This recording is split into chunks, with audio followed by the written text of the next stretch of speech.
गोरखपुर के railway station से जब हमारी ट्रेन निकली तो उस वक्त ट्रेन में लोग तो थे, मगर इतने भी नहीं जैसे कि आमतौर पर होते हैं, क्योंकि जिस ट्रेन में मैं बैठा था वो गोरखपुर से ही बनकर चलती है, तो शायद यही कारण होगा।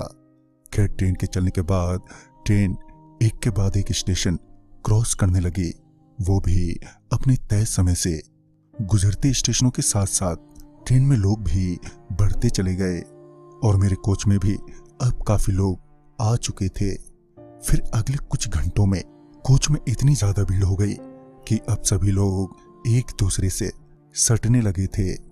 जिसको जहां जगह मिल रही थी वो किसी तरह से अपने आप को एडजस्ट किए हुए था। चूंकि मेरी तो रिजर्वेशन थी तो मैं तो अपने बर्थ पर ही बैठा हुआ था। हालांकि परेशानी तो मुझे भी हो रही थी, मगर अब किया भी क्या जा सकता था। तभी उस भीड़ में मेरी नजर एक अम्मा जी पर पड़ी जो बहुत ही वृद्ध थी और वो किसी तरह नीचे बैठी हुई थी, मगर वो मुझे बेहद तकलीफ में दिख रही थी, जिसका अंदाजा मुझे उनका चेहरा देखकर हो गया था। और ऊपर से भीड़ भी कुछ ज्यादा ही थी। मैं तुरंत ही अम्मा जी को आवाज देते हुए बोला, अम्मा आप मेरी सीट पर बैठ जाइए। इस पर वो अम्मा जी मेरी ओर देखते हुए मुस्कुराई और अपना हाथ उठाकर आशीर्वाद देते हुए अपना सिर नामे हिलाया। उनके कहने का मतलब था कि कोई बात नहीं बेटा, रहने दो, मैं यहीं ठीक हूं। मगर मैं कहां मानने वाला था। मैं अपनी सीट से उठा और उनका हाथ पकड़कर उन्हें अपनी सीट पर बैठा दिया और मैं उनके बगल में खड़ा हो गया। अम्मा सीट पर बैठते ही उनकी आंखें एकदम से भर आईं। मेरे सिर पर हाथ फेरते हुए अम्मा जी बोली, खुश रहो बेटा। पता नहीं उनका वो मासूम सा चेहरा देखकर मेरा भी मन भर आया। उनकी वो हल्की सी मुस्कुराहट में भी बहुत ही दर्द छिपा था जो मैं उस वक्त महसूस कर पा रहा था।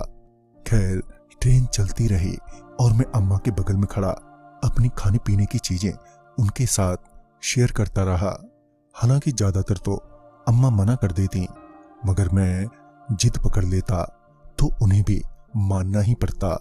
खैर, उनके साथ मुझे वो भीड़ भाड़ वाला सफर पता ही नहीं चला और शाम होते होते अब ट्रेन में भीड़ भी काफी कम हो चुकी थी।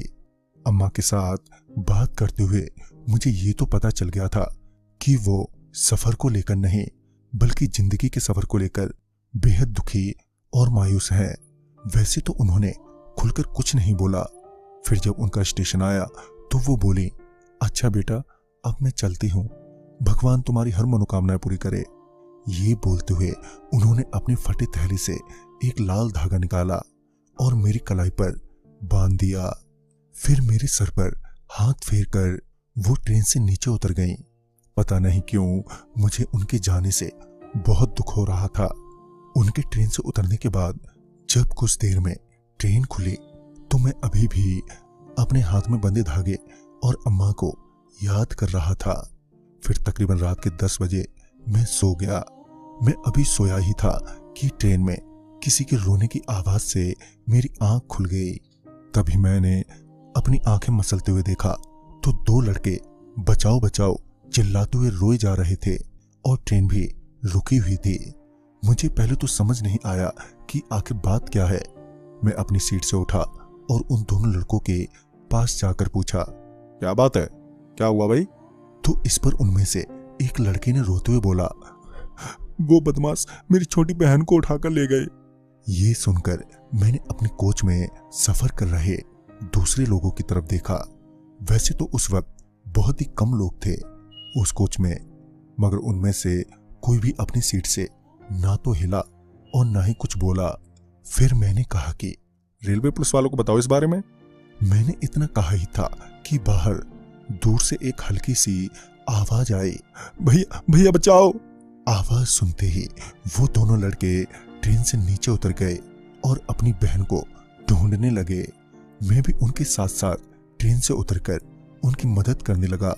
वो दोनों लगातार अपनी बहन का नाम लेकर उसे पुकारे जा रहे थे और मैं भी उनके साथ उनकी बहन को चारों तरफ तलाश रहा था। कुछ देर में हम लोग उस लड़की को ढूंढते ढूंढते ट्रेन से काफी दूर आ गए, मगर अभी भी वो लड़की कहीं नजर नहीं आ रही थी। फिर एक बार उस लड़की की आवाज हमें सुनाई दी और जब हम लोग वहां पर पहुंचे जहां से वो आवाज आई थी तो पाया कि उनकी बहन वहीं एक जगह पर बैठी है, मगर वो अकेली नहीं थी, उसके साथ 2 और लड़के थे। मगर उन्हें देखकर ऐसा नहीं लग रहा था कि उन दोनों लड़कों ने उस लड़की को अगवा किया हो। मैं अभी उन्हें देख ही रहा था कि उन 5 ने मुझे घेर लिया और हंसते हुए बोले, चल माल निकाल। मुझे ये समझते देर नहीं लगी कि इन लोगों ने मिलकर मुझे फंसाया है। मैंने तुरंत ही वहां से भागने की कोशिश की, मगर उन्होंने मुझे तुरंत ही पकड़ लिया। उन्होंने मुझे नीचे गिराते हुए मेरे पैरों पर चाकू मारा और घसीटते हुए मुझे जंगल की तरफ ले जाने लगे। मैंने उनसे कहा भी, आप लोग मुझे छोड़ दो, चाहो तो मेरा फोन और पर्स ले लो। मगर वो लोग मेरे को घसीटते ही जा रहे थे और मेरे पैरों से खून बहे जा रहा था। फिर मुझे एक जगह ले जाकर मेरी गर्दन दबाने लगे, जिस वजह से मेरा दम घुटने लगा और मेरी आंखें बाहर आने को थीं कि तभी अचानक ही वो 5 मुझसे कुछ दूर जाकर गिरे और फिर चीखते हुए वहां से भाग गए। मैंने अभी अपने आप को संभाला ही था कि किसी ने मेरे कंधे पर हाथ रखा। जब मैंने पीछे देखा तो वो ही अम्मा खड़ी थी और मुझे देखकर मुस्कुरा रही थी। मैं इससे पहले कुछ बोलता कि वो मेरे सर पर हाथ फेरते हुए हवा में गायब हो गईं। पर मुझे उस वक्त कुछ समझ में नहीं आया। मैं किसी तरह उठा और वापस ट्रेन की तरफ जाने लगा, मगर अब ट्रेन वहां से जा चुकी थी और मैं उस जगह अकेला ही रह गया था। मैं ट्रैक से होते हुए आगे सड़क के पास पहुंचा और सड़क के किनारे वहीं बैठ गया। अब तक मेरा काफी खून निकल चुका था, मेरा पूरा शरीर कपकपा रहा था और कुछ ही देर में मैं वहीं बेहोश हो गया। सुबह मेरी आंख खुली तो मैं वहीं पड़ा था। मैं वहां से किसी तरह उठा और आगे से बस पकड़कर अपने घर पहुंचा। वो अम्मा उस रात वहां पर मेरी मदद के लिए कैसे पहुंची और उनके साथ क्या हुआ था ट्रेन से उतरने के बाद, अब ये सवाल मुझे सताने लगा था। अपने हाथ पर बंधे उनके धागे को जब भी मैं देखता हूं तो उनकी याद आ जाती है। तो दोस्तों, इस कहानी में बस इतना ही। कहानी आपको पसंद आई हो तो लाइक शेयर करें और साथ ही हमें कमेंट बॉक्स में जरूर बताएं